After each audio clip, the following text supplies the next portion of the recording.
الله الله ربي هو الله. Allah Subhanahu wa taala berfirman menceritakan kisah Nabi Hud alaihissalam yang telah diutuskan sebagai rasul kepada kaum Ad yang tinggal di lembah-lembah Ahqaf.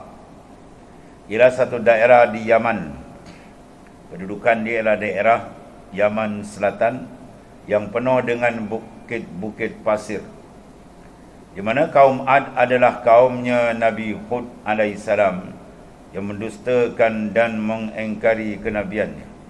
Mereka berkata kepadamu apabila beliau mengajak mereka agar tidak menyembah selain daripada Allah Ta'ala dengan peringatan, jika mereka tidak mengindahkan ajakan itu ataupun seruan para rasul, di sini ialah Hud, Nabi Hud alaihissalam, dengan peringatannya, jika mereka tidak mengindahkan ajakannya itu dan tetap menyembah penyembahan yang sesat, Allah SWT akan menurunkan azabnya.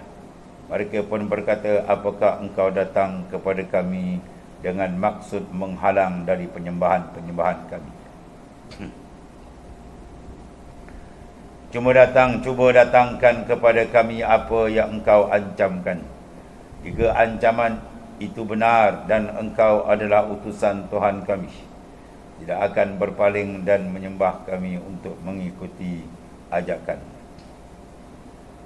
Nabi Hud alaihissalam menjawab, pengetahuan tentang bila azab Allah Ta'ala akan menimpa kamu hanyalah Allah yang memilikinya. Allah Ta'ala saja mengetahui benda yang gaib. La ya'lamul ghaibah illallah. Tidak mengetahui benda gaib melainkan Allah Ta'ala saja. Benda yang akan datang kecuali kalau dibukakan oleh Allah Subhanahu wa Ta'ala, sebagaimana dibukakan pada rasul-rasul, contohnya Nabi besar kita Muhammad sallallahu alaihi wasallam. Kemudian aku hanyalah seorang rasul yang ditugaskan untuk menyampaikan kepada kamu apa yang diutuskan kepadamu serta membawanya. Tapi aku melihat bahawa kamu adalah kaum yang bodoh. Sepada itu kaum Ad melihat azab Allah Ta'ala berupa awan yang tebal, sedang bergerak menuju ke lembah-lembah mereka. Dan mereka menyambut dengan gembira. Ini kata si jahil, bala sampai diingatkan untuk berseronok. Lantang mengatakan, inilah awan yang akan menurunkan hujan untuk membasahi ladang-ladang dan bumi kami yang kering dan gersang.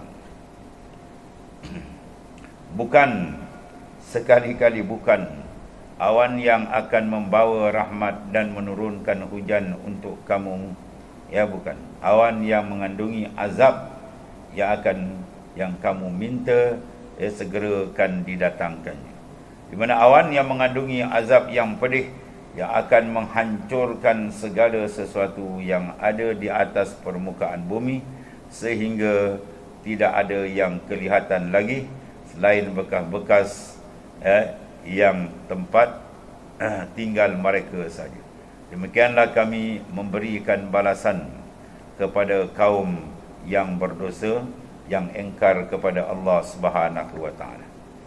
Itulah ringkas cerita kaum Nabi Hud alaihissalam, kaum Ad, yang mana mereka engkar kepada seruan Rasul untuk beriman kepada Allah Subhanahu wa Ta'ala, meninggalkan pengabdian yang tidak betul, penyembahan yang sesat, iaitu menyembah patung-patung, menyembah makhluk yang tidak bernyawa.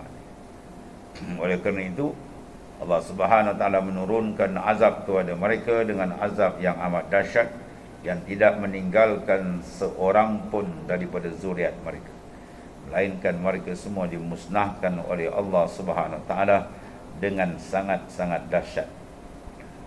Yang menjadi kepelikan kejahilan mereka, azab yang datang mereka tidak perasan, oleh kerana mereka tidak mengenali Tuhan, tidak beriman kepada Ta'ala. Maka azab yang didatangkan, mereka ingat hujan yang akan mencurah, membasahi, menyuburkan tanam-tanaman mereka. Rupanya yang datang sebaliknya, sebab mereka mengejek para rasul, memperli para rasul, dan meminta para rasul mendatangkan azab. Bila didatangkan azab, maka sekaliannya menjadi binasa sehancur-hancurnya. Jadi pengajaran daripada kisah Nabi Hud alaihissalam yang berdepan dengan masyarakat yang degil, yang tidak mau beriman kepada Allah Subhanahu Wa Taala, yang berpunca daripada hati mereka yang keras. Sebab hati hendaklah sentiasa dipantau supaya dia tunduk kepada Allah Subhanahu Wa Taala. Wajib bagi kita menjaganya supaya dia mengenali Tuhannya dan merapatkan hubungan dengan Tuhannya, supaya dia kenal siapa diri dia dan siapa Tuhannya yang sebenar. Lalu dia mensyukurkan nikmat Allah Subhanahu Wa Taala. Mensyukuri nikmat Tuhan ialah mengenali Tuhan, ya, mengenali Allah Subhanahu Wa Taala dan mengetahui segala perintah Allah Taala, kemudian melaksanakan tuntutannya dan ikhlas dalam pelaksanaan tersebut. Itulah makna syukur. Mana kalau sekiranya manusia itu tidak mengenali Tuhannya, maka dia tidak masuk dalam golongan syakirin, maka dia masuk golongan yang kufur kepada nikmat Allah Subhanahu Wa Taala.